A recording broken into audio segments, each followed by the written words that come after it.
En este video vamos a ver las contribuciones que hizo Kurt Lewin a la psicología social y particularmente nos vamos a enfocar en la teoría del campo.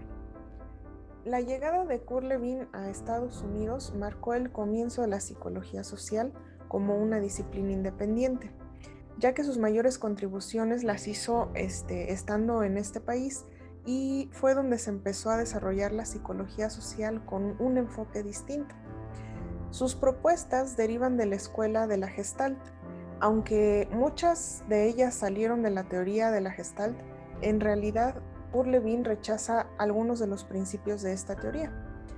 Pero vamos a ver, una de estas contribuciones o propuestas que derivan de la Gestalt es la teoría del campo. ¿Y qué es el campo? Básicamente, el campo es un conjunto de hechos que suceden al mismo tiempo y que están relacionados entre sí. Estos hechos permiten entender la conducta que se da en un momento dado, a partir de explicar la totalidad de la situación y también de sus componentes. La teoría del campo establece que la conducta está en función de la interacción entre la persona y el ambiente. Ambas partes son conceptos importantes del espacio vital. Con esto, Lewin le da importancia tanto a los factores ambientales, como lo hacía el conductismo, como a los aspectos internos de la persona, que son los aspectos cognitivos o de su pensamiento. ¿Y qué es el espacio vital, entonces? Este sería un ejemplo de cómo se vería un espacio vital, gráficamente. Es el que incluye tanto a la persona como a su ambiente, pero se trata de un ambiente psicológico, es decir, de la percepción que tiene la persona de esa situación, tal cual la experimenta. Y esto pues va a depender obviamente de las características de dicha persona. Como la persona puede cambiar, también el espacio está sujeto del cambio. Y bueno, para el caso, ¿cómo es que esto explica la conducta? Bueno, Lewin lo hace con una serie de conceptos que vamos a tratar de definir. Primero, establece que el espacio vital está dividido en regiones, que a su vez se dividen en subregiones. Estas regiones son los factores tanto internos como externos del individuo, que también son el ambiente y la persona, y que están en un estado de equilibrio, en una situación ideal. Pero como están en constante cambio, tanto la persona como el ambiente, este equilibrio se puede romper. Y cuando se rompe, genera una tensión que el individuo busca reducir. También hay vías de acceso que simbolizan la posibilidad de pasar de unas regiones a otras. Pero también hay barreras que son obstáculos que impiden que se brinque de una región a otra.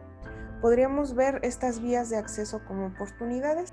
Sin embargo, estos conceptos todavía no son suficientes para entender cómo se genera la conducta con esta teoría.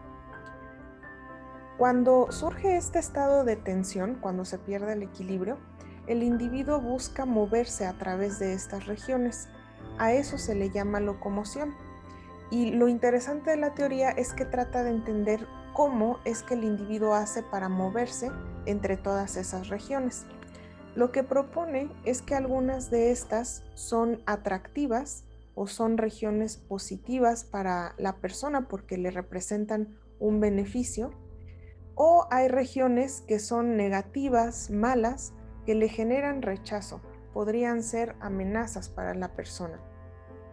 También algunas de estas regiones tienen más fuerza que otras, y esto depende de cómo las percibe la persona. Cuando unas tienen más fuerza que otras, podríamos ver como que jalan más hacia un lado que hacia otro, y esto genera un estado de tensión en el individuo que tiene que tratar de reducir. ¿Cómo se reduce? Si logra llegar a una región atractiva para él, entonces se reduce la tensión. Pero si no logra bloquear amenazas o aspectos que le generan rechazo, entonces aumenta la tensión. Esto nos muestra cómo el espacio vital es dinámico y está en constante cambio, en constante movimiento. Y bueno, aunque todos estos conceptos parecen un poco rebuscados, en realidad son muy útiles para explicar la conducta, ya que explican cómo los individuos cambian para tomar decisiones debido a todos estos elementos que se encuentran en el espacio vital, que también cambian constantemente, igual que el individuo. Vamos a ver, por ejemplo, ya dijimos que el espacio vital es donde está la persona y se encuentran cosas que le resultan atractivas, que son buenas, que quiere obtener, y también hay cosas que le generan rechazo, que son una amenaza y las quiere evitar. En el mejor de los escenarios, el individuo tiene estas vías de acceso que son como oportunidades para alcanzar eso que le resulta atractivo. Y también hay barreras que lo protegen de aquello que le genera rechazo o que resulta una amenaza. En el peor escenario, la persona o el individuo tiene un obstáculo que le impide alcanzar esto que le resulta atractivo y no tiene ninguna barrera que lo proteja de las amenazas. Sin embargo, también hay otro tipo de escenarios que devienen o resultan en un conflicto. Por ejemplo, este es el conflicto que le llaman de ambivalencia, que es cuando la persona tiene la oportunidad de alcanzar algo que le resulta atractivo, que quiere obtener, pero conllevaría un sacrificio o un esfuerzo muy grande. Entonces la persona está ambivalente porque no sabe qué decisión tomar. Es ambivalente ante esa decisión.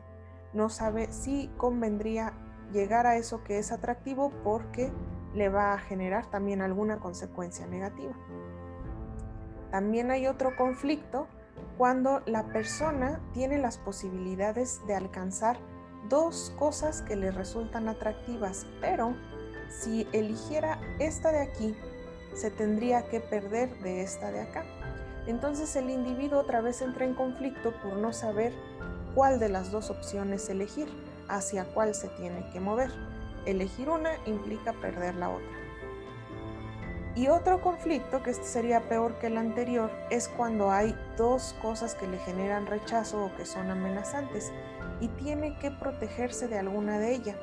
Pero por ejemplo, si se protegiera de esta de aquí, quedaría vulnerable ante los efectos de esta de acá. Algo importante en la teoría del campo o de lo que propuso Levin es que la conducta es resultado de todos estos factores de los que hablamos, solo en el momento presente. Y por esta razón fue muy criticado porque decían que estaba excluyendo los factores históricos o antecedentes que influyen también en la conducta.